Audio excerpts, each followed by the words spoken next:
हाँ, नमस्कार। आज शास्त्रीय द्वितीय वर्ष वाङ्मय व्याकरण का प्रकरण प्रारंभ हो रहा है। वैसे तो वाङ्मय शास्त्रीय द्वितीय वर्ष का संपूर्ण हो चुका है, लेकिन समय होने के कारण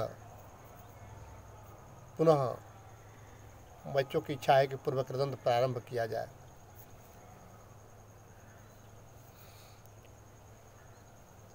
कृदंत क्या है, इसके बारे में आप लोग जानते हैं। कृत अंतः कृदंतः, कृत प्रत्यय हो जिसके अंत में उसे कृदंत कहते हैं।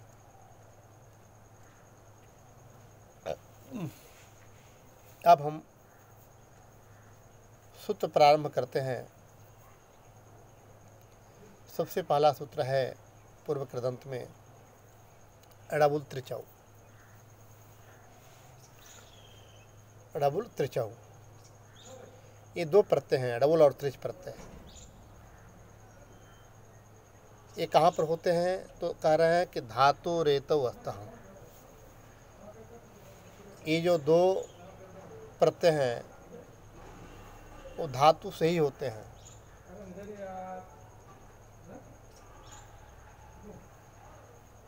तो धातु से होते हैं तो उदाहरण क्या है इसका, तो सबसे पहले इन्होंने प्रयोग बनाया कारक।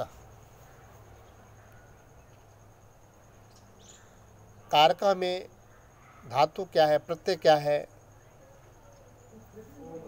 तो डुक्रिय करणे धातु है। उसको अनुबंध लोप होकर के क्री मात्र बचता है। अब क्री धातु से हमने क्या किया, सर्वप्रथम अड़बुल त्रिचौ सूत्र से अड़बुल प्रत्यय कर दिया। अड़बुल में एडकार की संज्ञा चोटो सूत्र से तस्य लोप होकर एम लकार की हलंतम से संज्ञा तथा तस्य लोप होकर बू मात्र बचता है। प्रयोग बनता है क्री भू। अब बू के स्थान पर एक सूत्र है 2 मिनट योर नाको। योर नाको सूत्र कहता है कि यू के स्थान पर अन और वो के स्थान पर अक आदेश होता है। अब प्रश्न उत्पन्न होता है कि ये जो वो के स्थान पर अक आदेश होने वाला जो है आदेश होगा, वह अलवंत से प्रभाषा सूत्र की सहायता से क्या बुक के अंतिम स्थान, बुक के अंतिम वर्ण के स्थान पर आदेश होगा कि संपूर्ण के स्थान पर आदेश होगा। तो अलवंत से सूत्र प्रभाषा की सहायता से तो अंतिम वर्ण बुक में जो उकार है उसके स्थान पर अक आदेश होना चाहिए। लेकिन इसके पहले एक परिभाषा सूत्र आ जाता है अनेकाल शीत सर्वस्य। अनेकाल सीता सर्वस्य, वह सूत्र कहता है कि जिस आदेश में अनेक अलवर्ण हो, जिस आदेश में अनेक अलवर्ण हो तो वह संपूर्ण के स्थान में आदेश होता है। तो यहाँ स्थानीय कौन हुआ, बू हुआ। आदेश कौन अक हुआ, ये अकारांत है तो अनेकल है। अब अनेकल होने के कारण पूरे संपूर्ण के बू के स्थान पर क्या हो जाए, अक आदेश हो गया। पूरे संपूर्ण के स्थान में अक आदेश हो गया। तो स्थिति बनी क्री अक, क्री अक। अब अक क्या है, सर्वधातुक है कि अर्धातुक है, प्रश्न उत्पन्न हो रहा है कि अक क्या है, सर्वधातुक है कि अर्धातुक है। तो कहते हैं तिंग सिद्ध सर्वधातुकम। तिंग और सिद्ध से भिन्न जो प्रत्यय हैं उनका नाम क्या है, सर्वधातुक। तिंग और सिद्ध से भिन्न जो प्रत्यय हैं उनका नाम क्या है? सर्वधातु का। तिंग क्या है? तीप तस झी सिप थस थ मिप बस मस तो आताम ज था थाम तम इडवही महिंग। इसको क्या कहते हैं? तिंग कहते हैं। और सिद्ध कहते हैं जहाँ सकार की, जिस प्रत्यय में सकार की संज्ञा हुई हो उसे सिद्ध कहते हैं। जैसे कर सप हुआ सकार, तो जहाँ सिद्ध और तिंग हो उसको सर्वधातु कहते हैं। तिंग सिद्ध से भिन्न जो प्रत्यय होते हैं उसका नाम क्या है? अर्धातुक है। तो यहाँ पर अब यहाँ पर जो डबल प्रत्यय हुआ है, डबल के स्थान पर बु हुआ है, बु के स्थान पर जो अक आदेश हुआ है वो अक क्या है? अर्धातुक। क्योंकि तिंग और सिद्ध से भिन्न प्रत्यय हैं। ये क्या है? अर्धातुक है। अब अर्धातुक होने के कारण, अर्धातुक होने के कारण जो क्री में अंतिम वर्ण री है उसके स्थान में उरण रपर सूत्र की सहायता से सर्वधातुक अर्धातुक सूत्र से अर होना चाहिए। री के स्थान पर अर आदेश होना चाहिए। किंतु यहाँ कहते हैं कि नहीं, ये यदि जिस आदेश में ड़कार की संज्ञा हुई हो, जिस प्रत्यय में ड़कार की संज्ञा हुई हो उसको ऋत माना जाता है। तो यहाँ डबुल में ड़कार की संज्ञा इसे ऋत माना जाएगा। अडित होने का फल क्या है?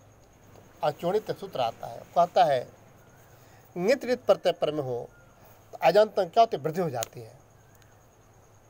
इसलिए सर्वधातुक अर्धातुक को यो सूत्र को बांध करके अचोणित सूत्र से क्या हो गया? अचोणित सूत्र से री के स्थान में वृद्धि आर हो करके, री के स्थान में वृद्धि आर हो करके क आर अक बना, क आर अक बना। अब क हल है, आप मिल गया तो कार बन गया, अक बन गया, फिर से रहल है, अक मिल गया तो कारक बना। क्या बना? कारक बना। अब कारक बन जाने के बाद पुनः कृतद्धि समासाश्च, इस सूत्र से कृतद्धि समासाश्च, इस सूत्र से प्रातिपदिक संज्ञा हुई। क्या हुई? प्रातिपदिक संज्ञा हुई। प्रातिपदिक संज्ञा होने के बाद सौजस्मौट सूत्र के द्वारा प्रथमा विभक्ति एक वचन विवक्षा में सु प्रत्यय होता है। तो क्या स्थिति बनती है? कारक सु बनता है। कारक सु। सु में दो वर्ण है, सौ रू।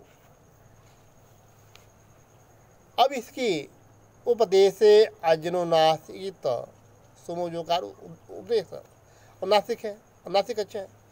इसलिए सु में उकार की उपदेश अजनुनासिक इस सूत्र के द्वारा उकार की संज्ञा तथा तत्स्वरूप लोप होकर के कारक स्व बनता है। सकार को ससुजुसो रूह, ससुजुसो रूह, इस सूत्र से सकार के स्थान में रू आदेश होकर के कारक रू बना। रू में भी दो वर्ण है, र रू। वो जो है अनुनासिक अक्ष है। अनुनासिक अक्ष होने के कारण पुनः उपदेश अजनुनासिक इत, इस सूत्र से उकार की संज्ञा तथा तस्य लोपा से लोप हो करके कारक र बना, कारक र बना। अब रकार का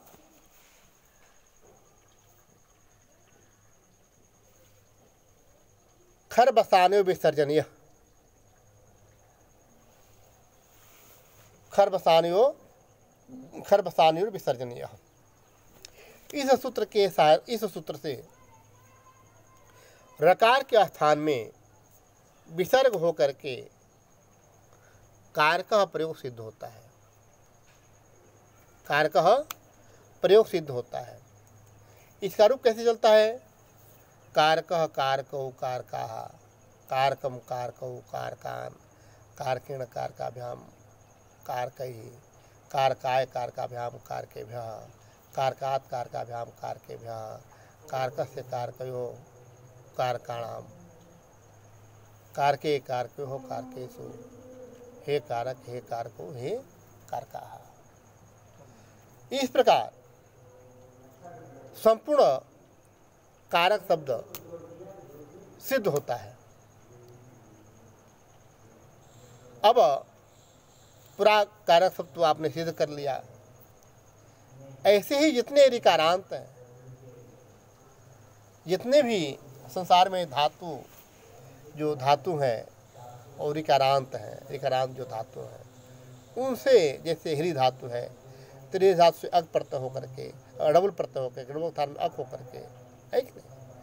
हारकः दृश्य धारकः मृषे मारकः प्रीसे पारकः इत्यादि रूप बनाए जा सकते हैं। इसी प्रकार जिस प्रकार आपने कारक का सिद्ध किया है उसी प्रकार ये धातु से प्रत्यय होकर के संपूर्ण रूप बनाए जा सकते हैं। अब कारक प्रकरण कारक शब्द सिद्ध हुआ। आगे अब इसको विराम करते हैं। अब आगे हम पुनः प्रारंभ करेंगे। पुनः नमस्कार।